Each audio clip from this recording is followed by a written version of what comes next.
Back in Britain, a major call-up was underway.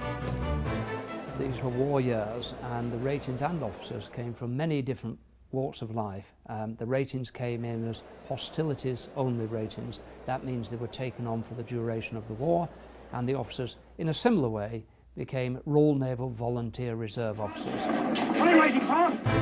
I wanted to go into the Royal Navy.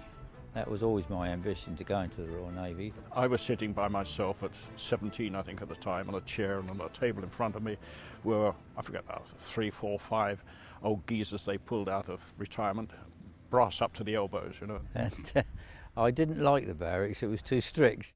Interviewing to see whether you were suitable. They asked for volunteers for coastal forces or submarines, so I volunteered. We weren't just naval officers being called up, we were all sorts of oddballs. I can remember a lot of civilians on board, and they were all cable and wireless and people like that, and funny retired diplomats who were going out to be that sort of thing. I got coastal forces and I then joined MTBs, which I knew nothing about. All of us were young, except the skipper, and he was an old man, he was 27. When we actually joined the boat, when the crew arrived, only 5 of them, of the 32, had ever been to sea before. I suppose our average age was about 18. They were all young, and most of them inexperienced, and they all had to be trained.